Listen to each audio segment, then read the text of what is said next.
பிரகிடா அவங்க கூட ஒரு கல்யாணம் பண்ற மாதிரி ஒரு போட்டோ வித் நோ கேப்ஷன் அனல் மேலே பணித்துள்ளி அந்த சாங் வச்சு போட்டோ இது. அசிஸ்டன்ட் டைரக்டர் ஒருத்தனோட கேர்ள் ஃப்ரெண்ட் தான் அந்த பொண்ணு. ஓகே, இவங்களுக்கும் எனக்கும் கல்யாணம் ஆயிடுச்சுன்றதை எஸ்டாப்ளிஷ் பண்ணிடலாம் அப்படின்றதுக்காக தான் அந்த ஃபோட்டோ ஃபஸ்ட்டு போட்டது. ஒரு சில பேர் வாழ்த்துக்கள் சொன்னாங்க, ஒரு சில பேர் போஸ்ட் போட்டு கிட்டத்தட்ட ஒரு 1 hour கொஞ்சம் டிஸ்டர்ப்டாக தான் இருந்தாலும். அப்படியா சொன்னாங்களா?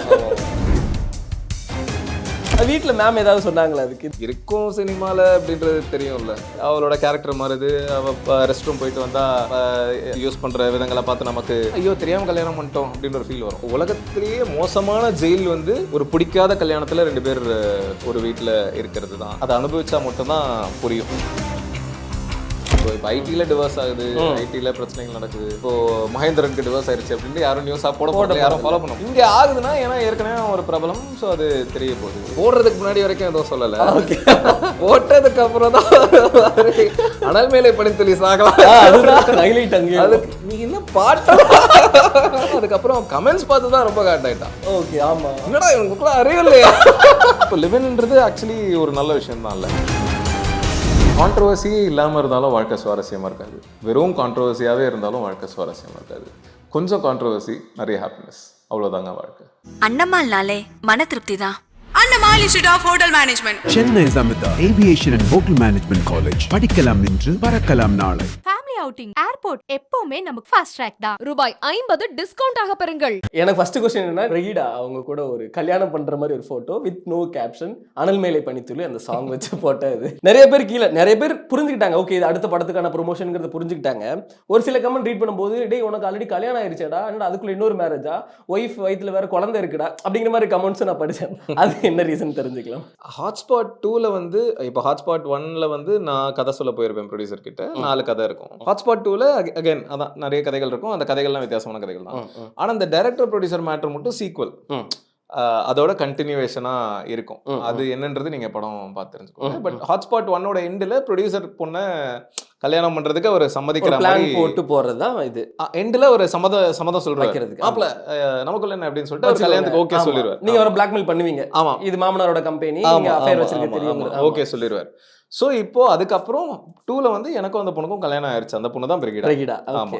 ஸோ அது வந்து இப்போ 1ல வந்து அந்த இன்டர்வல் பிளாக்ல வந்து அந்த அவரோட பொண்ணுன்னு ஒரு போட்டோ காமிச்சிருப்பாங்க. அது வேற ஒரு பொண்ணு. ஆமா, வேற ஒரு பொண்ணு. அது வந்து ஏன் அப்படின்னா அப்போ 2 பண்ற ஐடியா இல்லை. ஸோ அதனால அசிஸ்டன்ட் டைரக்டர் ஒருத்தனோட கேர்ள் ஃப்ரெண்ட் தான் அந்த பொண்ணு. அப்படியா?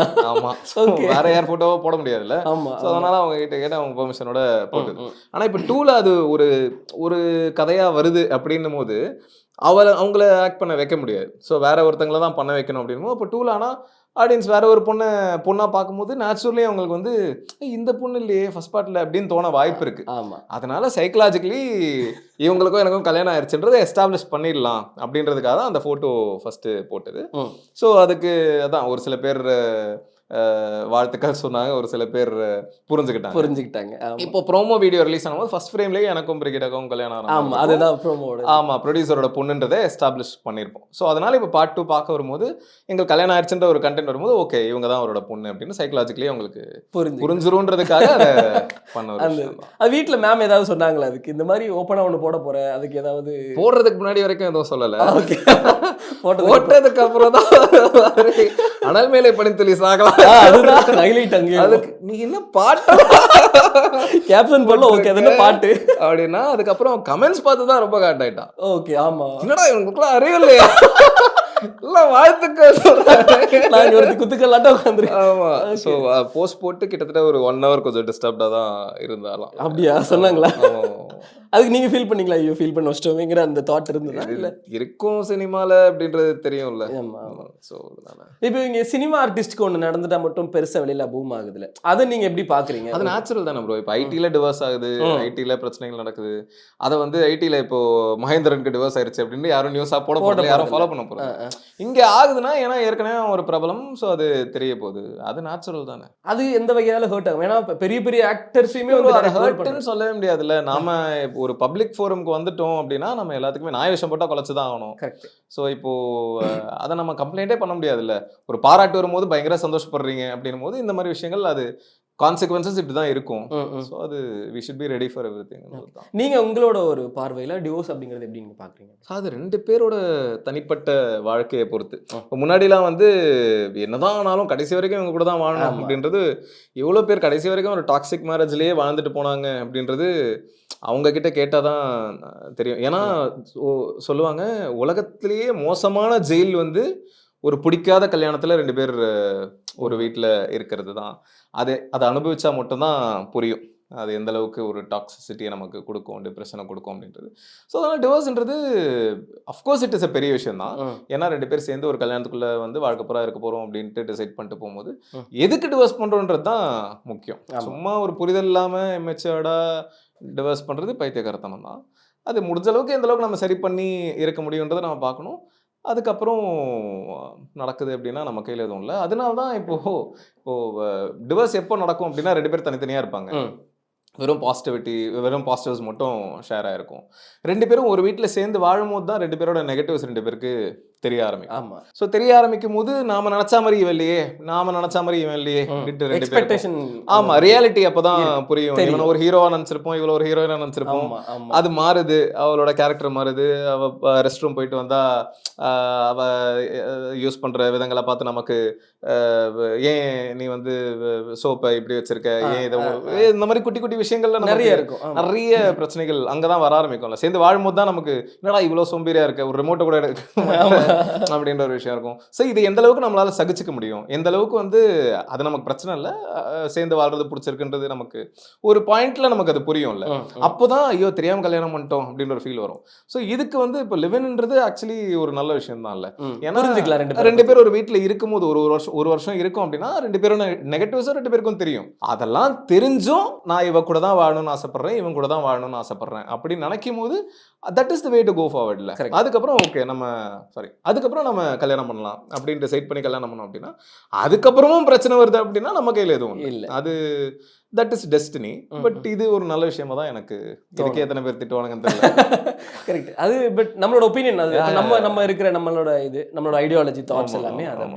நீங்க வந்து கான்ட்ரோவர்சி டைரக்டரா இல்ல கன்ஃபியூஷன் டைரக்டரா இல்லைன்னா ஹைப் கிரியேட் பண்ற ஒரு டைரக்டரா அப்படிங்கிற ஒரு கொஸ்டின் உங்ககிட்ட. அது நீங்க தான் சொல்லணும். ஏன்னா நான் யாருன்றது நான் என்ன பண்ணுவோம் பண்றேன். ஸோ அது பேர் கொடுக்க வேண்டியது மக்கள் தான், அது நீங்க தான்.